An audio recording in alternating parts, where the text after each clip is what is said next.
বৃহস্পতিবার মার্কিন ডলারের বিরুদ্ধে সর্বকালের সর্বনিম্ন স্তরে নেমে গেল ভারতীয় মুদ্রা। বিদেশি পুঁজির দুর্বল প্রবাহ এবং ডলার হেজিংয়ের চাহিদা হঠাৎ বেড়ে যাওয়ায় প্রবল চাপের মুখে পড়ে দেশের মুদ্রা। শক্তিশালী অর্থনৈতিক বৃদ্ধির তথ্য সত্ত্বেও সেই ইতিবাচক প্রভাব বাজারে কার্যত ঢাকা পড়ে যায়।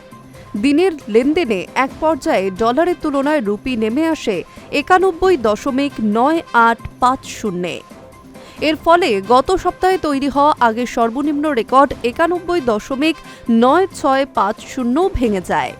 তথ্য বলছে এই প্রথমবার রুপি কার্যত 92-এর একেবারে কাছাকাছি পৌঁছে গেল।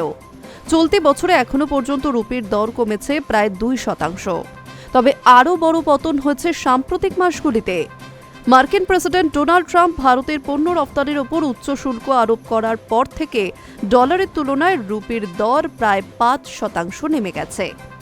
এই পতন এমন এক সময় ঘটল যখন ভারতের অর্থনৈতিক বৃদ্ধির হার যথেষ্ট শক্তিশালী।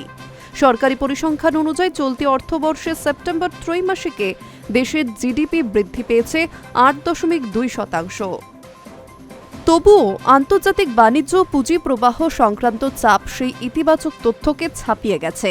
সূত্রের খবর, বৃহস্পতিবার স্থানীয় লেনদেন শুরু হওয়ার আগে রিজার্ভ ব্যাংক অফ ইন্ডিয়া মুদ্রা বাজারে হস্তক্ষেপ করতে পারে। উদ্দেশ্য ছিল রুপির পতনের গতি কিছুটা কমানো, বিশেষ করে যখন মুদ্রা 92 স্তরের দিকে দ্রুত এগোচ্ছিল। এক বিদেশি ব্যাংকের ট্রেডার ইতিমধ্যেই জানিয়েছেন, কেন্দ্রীয় ব্যাংক কোনো নির্দিষ্ট স্তর রক্ষা করার চেয়ে হঠাৎ বড় ওঠানামা ঠেকাতেই বেশি গুরুত্ব দিচ্ছে। সাম্প্রতিক কয়েকটি সেশনে রুপির দুর্বলতা চোখে পড়ার মতো। মাত্র 6টি লেনদেনের দিনের মধ্যে প্রথমবার 91 স্তর ভেঙে রুপি প্রায় 92 ছুঁয়ে ফেলেছে। যদিও আরবিআই বারবার বলেছে তারা মুদ্রার কোনো নির্দিষ্ট দর বা সীমা লক্ষ্য করে না, শুধুমাত্র অতিরিক্ত অস্থিরতা নিয়ন্ত্রণ করতেই বাজারে হস্তক্ষেপ করা হয়। বিশেষজ্ঞদের মতে একাধিক কারণে রুপির ওপর চাপ বাড়িয়েছে। আমেরিকার উচ্চ শুল্ক, বিদেশি পোর্টফোলিও বিনিয়োগকারীদের বড় অঙ্কের অর্থ প্রত্যাহার, সোনাসহ মূল্যবান ধাতুর আমদানি বৃদ্ধি এবং ভবিষ্যতে রুপির আরও দুর্বলতা নিয়ে কর্পোরেট সংস্থাগুলির আশঙ্কা সবই একসঙ্গে কাজ করছে। এই পরিস্থিতি তৈরি হচ্ছে এমন এক সময়ে যখন ভারত এখনও বিশ্বের দ্রুততম বর্ধনশীল বড় অর্থনীতি এবং সম্প্রতি ইউরোপীয় ইউনিয়নের সঙ্গে মুক্ত বাণিজ্য চুক্তিও চূড়ান্ত করেছে। তা সত্ত্বেও মার্কিন শুল্ক কার্যকর হওয়ার পর থেকে ইউরোর তুলনায় রুপি প্রায় 7.5% এবং চীনা ইউয়ানের তুলনায় সমান হারে দুর্বল হয়েছে।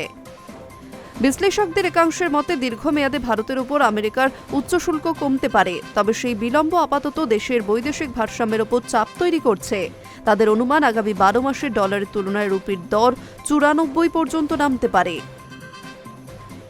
High news network.